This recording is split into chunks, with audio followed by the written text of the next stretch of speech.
It's just after dawn off the Spanish coast. Radar alarms howl, foghorns moan, and two luxury cruise ships, each trusting instruments over sight, close the gap at over 12 knots. On paper, their courses should never intersect. But on April 18, 2024, the impossible happened. An historic collision between passenger liners in near-zero visibility.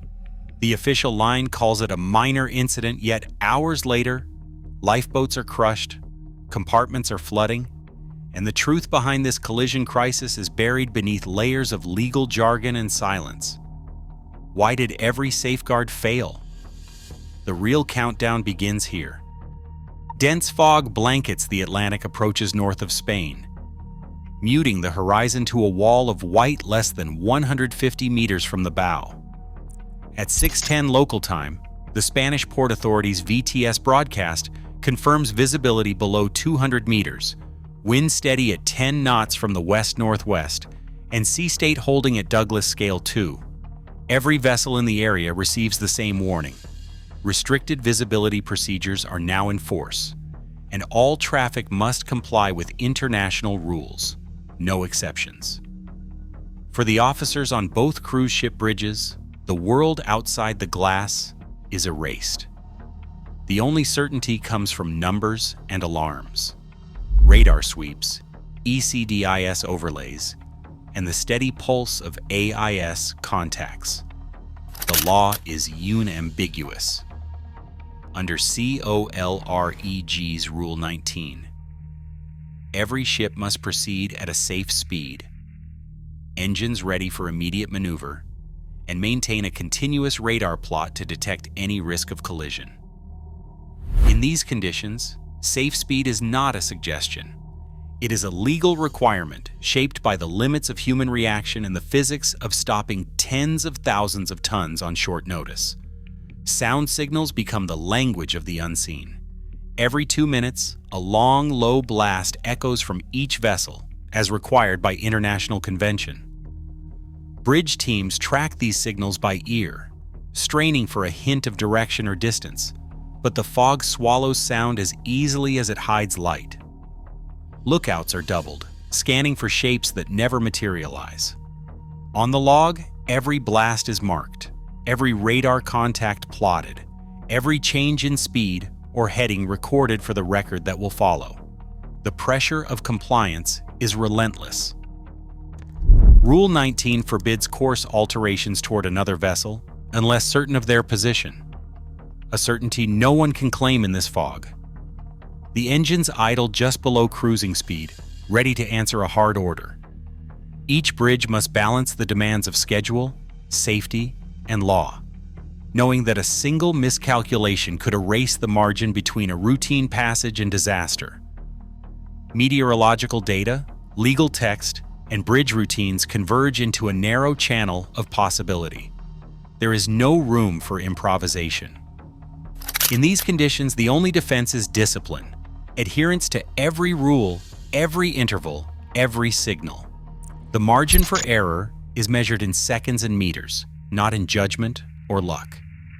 As the minutes tick by, the electronic displays become the only windows left, and every officer knows that in this fog, the law is both shield and warning. At 0611, the AIS stream records both cruise ships holding steady on their planned tracks, one steering 123 degrees at 14.6 knots, the other nearly opposite at 301 degrees, making 13.9 knots. Every 10 seconds, each vessel's transponder broadcasts its position, course, and speed, feeding into the other's ECDIS and ARPA radar displays. The closest point of approach, or CPA, is calculated automatically. At T-5 minutes, the projected distance between the ships is just 0.38 nautical miles, about 700 meters, if neither changes course or speed. The time to CPA, or TCPA, reads 4 minutes and 40 seconds. With visibility under 200 meters, these are not just numbers. The margin for error shrinks with every passing second. ARPA overlays display converging vectors, and guard zone alarms begin to flash. Each system independently confirms the same result. Unless one ship alters course or reduces speed, the CPA will fall below the company's minimum safe passing distance. At T-minus 2 minutes, the CPA drops to 0.14 nautical miles, less than 260 meters. TCPA is now 90 seconds. No significant change in speed or heading is logged on either track. The ship's positions, updated at 061320, place them at 43.8121 degrees north, 7.2345 degrees west, and 43.8097 degrees north, 7.2292 degrees west, separated by a slant of less than 3 cable lengths. ECDIS overlays blink with warning symbols. ARPA target trails show the closing gap, but the fog renders visual confirmation impossible. Each bridge team watches the numbers tighten, relying on digital prediction rather than sight. The CPA formula, derived from the difference in course over ground and speed over ground, offers no comfort. It is a geometric countdown, indifferent to hope or hesitation. The only variable left is human intervention. AIS logs show no abrupt helm order, no engine reduction, no course deviation large enough to affect the CPA. The guard zone alarms continue their steady pulse, while the TCPA ticks down past 1 minute. By 061410, the final approach is set. The calculated closest point of approach has collapsed to near zero. The collision is no longer a possibility, but an inevitability, unless someone on either bridge acts decisively in the seconds that remain. The digital records freeze the moment. 2 sets of coordinates, 2 converging vectors, and a narrowing window that has all but disappeared.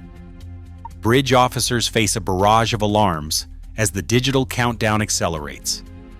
On the starboard cruise ship, the officer of the watch stands at the ECDIS console, eyes darting between the ARPA overlays and the radar's guard zone, set to 1.5 nautical miles. Gain and clutter adjusted for maximum target clarity. The helmsman awaits orders, hands gripping the wheel, while the lookout, posted at the bridge wing, strains to distinguish anything through the dense white. Each station is manned as per the overnight watch roster, with the second officer logging every instrument reading and radio call by hand. The log shows fatigue creeping into the routine. Both officers of the watch had completed a late-night shift only hours earlier, and the relief officer's voice betrays tension in the clipped call-outs. The port-side vessel's bridge mirrors the same choreography. ARPA target trails converge, and the ECDIS screen flickers with a warning. TCPA below threshold. The captain, summoned to the bridge 10 minutes ago, stands behind the officer of the watch, reviewing the plotted CPA and cross-checking the radar's echo returns. The radar is set to a 3 nautical mile scale, with sea and rain clutter minimized, but the fog distorts echoes, creating ghost targets and amplifying uncertainty. The lookout's report, "No visual contact, sir," is met with silence. Every 2 minutes, the automated foghorn sounds, its note logged and acknowledged. But the bridge team knows the true risk is invisible. At 0613 and 32 seconds, a VHF call crackles to life on channel 16. The officer on the starboard ship initiates, "Traffic at 7 degrees port. This is cruise vessel on 123. Do you copy?" The reply, nearly simultaneous, overlaps in static. "Intending to alter star." The message is cut off, squelched by another transmission. The log records only partial phrases, and neither bridge receives confirmation of intent. Language barriers and overlapping calls cloud the exchange, leaving both teams to interpret what, if anything, the other will do. Bridge resource management procedures call for explicit challenge and response, but the pressure of the moment compresses communication. The junior officer, tasked with monitoring the ARPA predictions, hesitates before speaking up.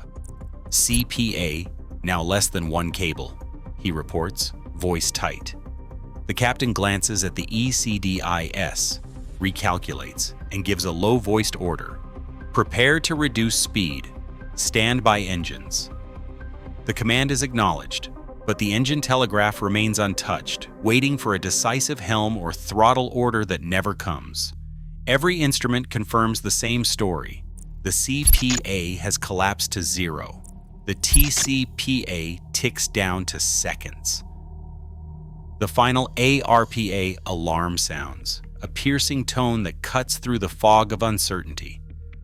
The bridge teams, locked in the routines of compliance and the tyranny of digital prediction, are left with no time to act.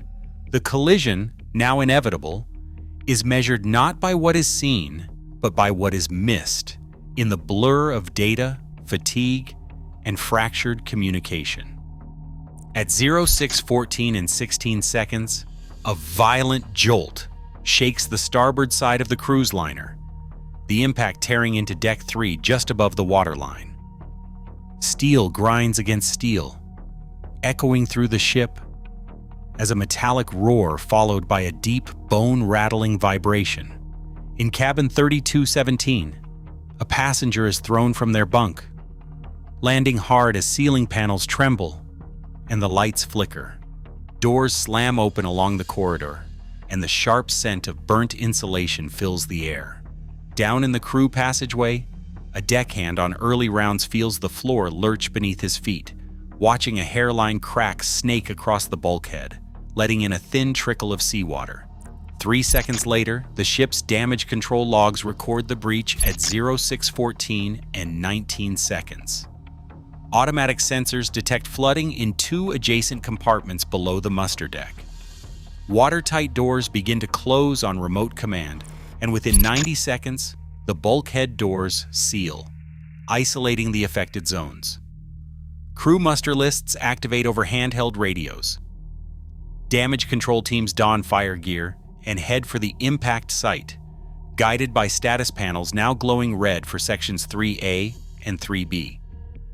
On the outer deck, lifeboats 9 and 11 hang askew in their cradles, fiberglass hulls crushed inward, but still secured.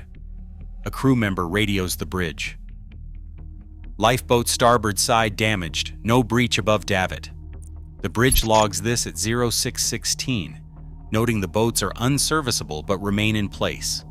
Below, the compartment nearest the impact takes on water at a controlled rate.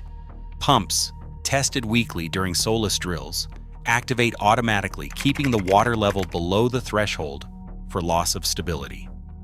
Passengers on decks 3 and 4 gather in corridors, some in pajamas, others clutching life jackets.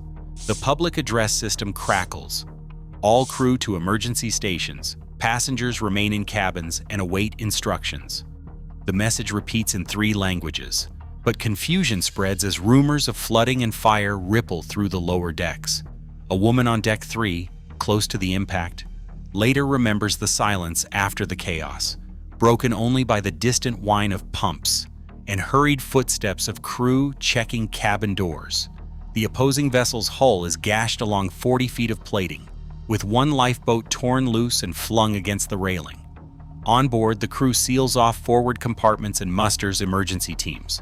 Both ships' bridges report their status to Spanish VTS by VHF radio, confirming no immediate abandon ship order, but requesting tug and SAR standby due to compromised watertight integrity. Within 5 minutes, routine takes over. Muster checklists, compartment status updates, and repeated checks on watertight doors. The ship's design, subdivided into isolated sections, prevents the flooding from spreading. For those in affected cabins, the experience is raw.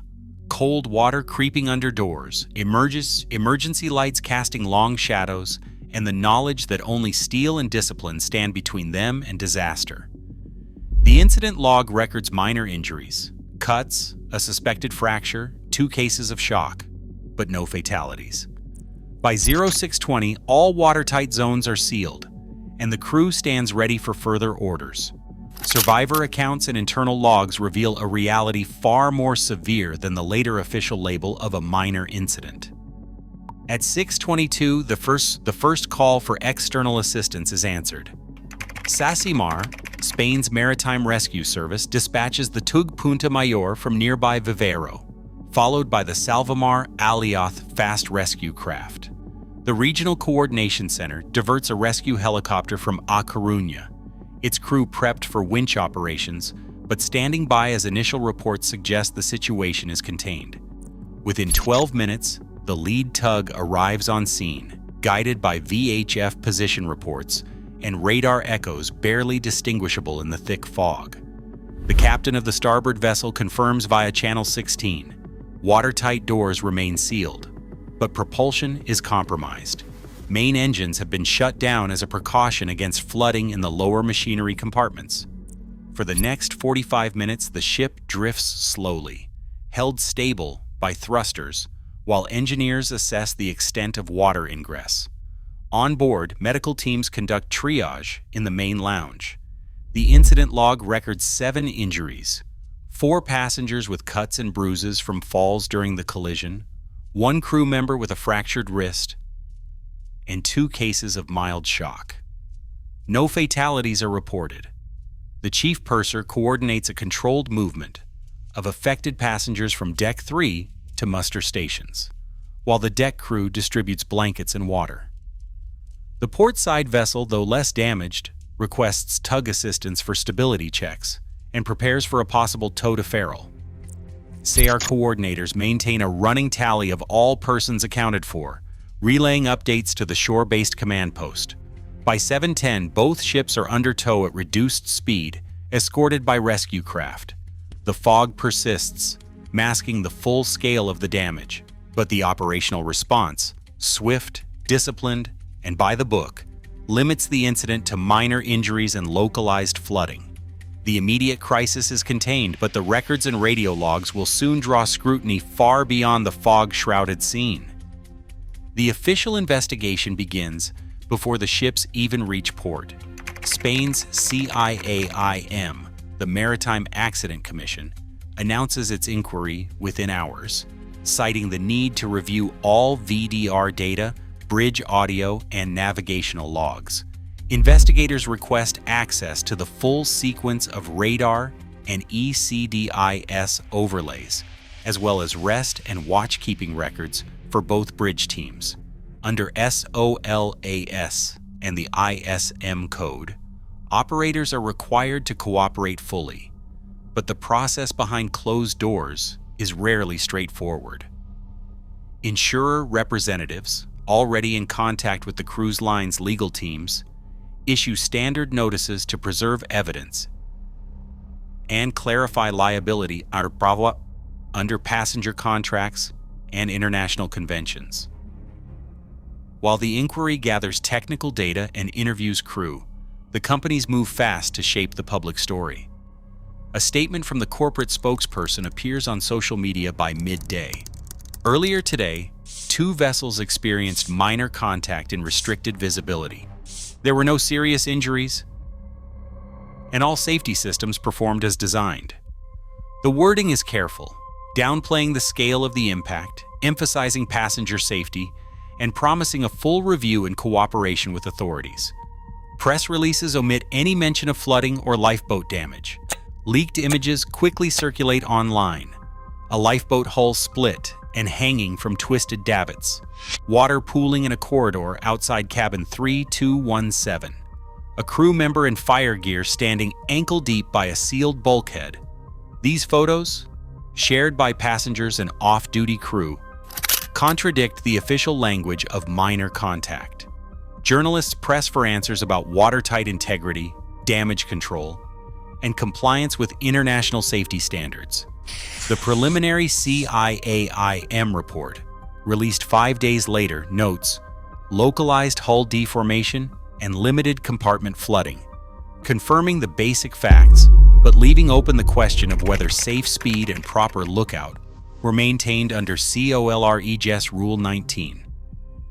Insurers and company lawyers quietly debate the language of liability and compensation, while the Commission's lead investigator signals that further analysis of bridge routines and decision-making is still underway. Official statements and leaked evidence now travel on parallel tracks, with the truth of what happened in the fog still contested. At 4:13 local time, two cruise ships, identified by IMO 9431234 and IMO 9504321, collided off the Spanish coast in visibility under 200 meters. AIS data and bridge audio confirm that both vessels were in compliance with COLREGs Rule 19. Yet a critical lapse in bridge resource management and delayed radio contact left no margin for recovery. Within 90 seconds, watertight doors were sealed, but 3 compartments flooded and 7 injuries required immediate triage. While official statements described a minor incident, leaked photos revealed crushed lifeboats and water damage on Deck 3, challenging the corporate narrative. The Spanish CIAIM investigation cited human factors and radar settings as key contributors, but several minutes of VDR audio remain unreleased pending legal review. Today, insurance claims and regulatory reforms are ongoing. The collision exposed the limits of technology and procedure in restricted visibility, reinforcing the need for rigorous drills, transparent reporting, and continuous training. The full lessons of this morning are still being written in policy and practice.